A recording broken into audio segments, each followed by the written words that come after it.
Hi everyone, today's video is a continuation of the freewheel and cassette series. I'm going to show you how to attach a freewheel and remove it, and indeed the same with the cassette as well. First of all, tools. What you need to remove the freewheel is a tool like this, and this is called funnily enough, freewheel remover. Now, I'm not going to go into the ins and outs of all the different types that you can get. This is for a standard freewheel that you will find on most bikes. I'll leave it at that. This is a case of simply slipping into the grooves where the grooves match up. If the grooves don't match up, you need to get another tool. And then by use of a wrench or similar, you simply unscrew anti-clockwise, lefty-loosey, off the threaded hub of the bike. First of all though, we need to put it on. So I'm going to show you that right now. So here is the thread that I was talking about. I showed that in the last video as well. We're removing the tool. You don't need any tools to attach the freewheel to a bike. It's literally threads meeting threads, so provided you don't cross thread, it's simply a case of tightening, there we go, all the way in. Now in terms of torque and tightness, actually it sets itself. By that I mean you can tighten it by hand, but as soon as you start pedaling, the weight and the torque of the chain will eventually bed that in even tighter. So the first time you pedal, it might feel like there's a little bit of slippage. Literally, it'll only be on the first 1 or 2 revolutions of the pedal, and then you're in business. So getting off, like I said, you deploy your tool, you pop it in the grooves, it should go all the way in and engage, and then simply getting your wrench anti-clockwise. This is obviously really easy for me to do because I haven't put any pressure. After miles and miles of pedaling, hard pedaling in particular, that's going to be a lot tighter, but don't be scared, you won't damage anything. Maybe just put it on the ground, the whole wheel and this contraption, and use your body weight to lean down on the wrench. But either way, that is how you put the freewheel on, and ultimately how we take the freewheel off eventually. There we go. So that's the freewheel, that's how to fit, that's how to remove. Now for the cassette, very similar setup. As I've said in my other video, the clickety-clack you've got isn't built in to this. It's built into here. This is your free hub. Now there's a slight bit of difference. The way it works is that on the free hub, there are grooves again, but the grooves here, there is one which is ever so slightly narrower than the others. I say slightly, it's about half the width. So hopefully you can see this on the video. Here we go, the light is catching it. So you can see the smaller one coming around just here at the tip of my thumb.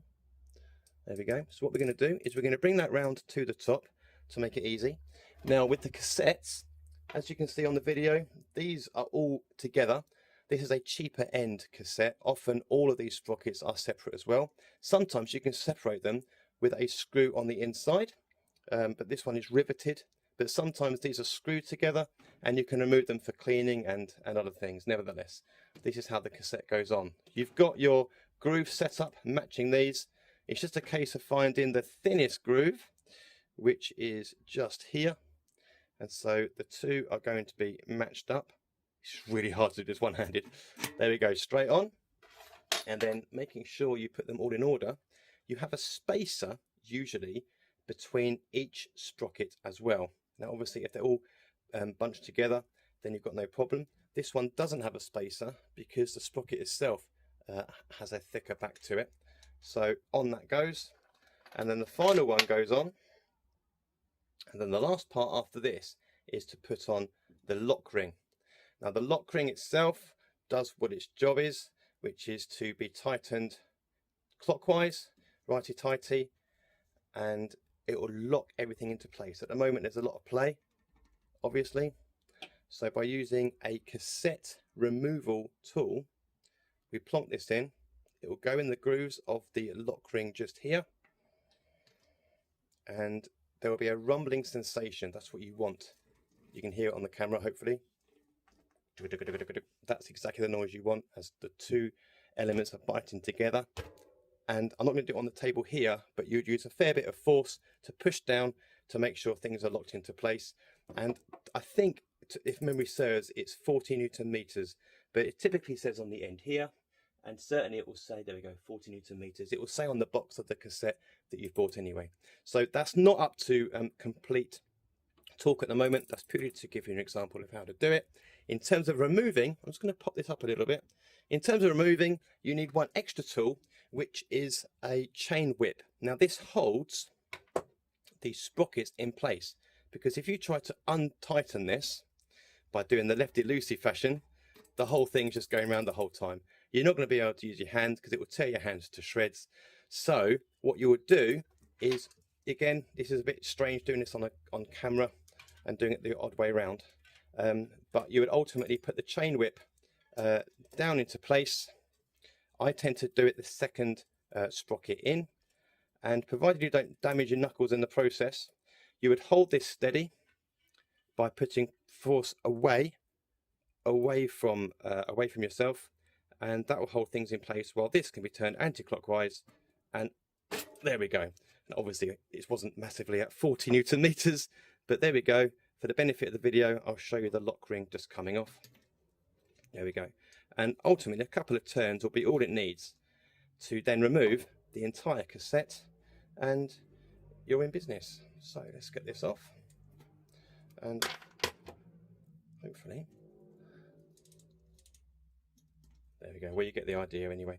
I've got another video already that shows you how to remove the cassette, but the point is that the components that are different between the freewheel and the cassette, one is built in to the actual wheel, and one is that it's built into the actual freewheel.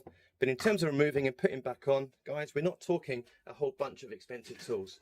We're talking one tool and a wrench for the freewheel, and we're talking slightly more complicated but not horrendous, a cassette lock ring removal tool, and of course that is what does it up, and the chain whip. That's all you need. And then you just need to whip off your back wheel, get the cassette off or the freewheel off, swap it over, give it a clean, whatever your reasons are, chuck it back on, and you're in business. Okay, I'm going to shut up now. Hopefully that's helpful. Do remember to like and subscribe to the channel. We are Job Done, and I will see you next time. Bye for now.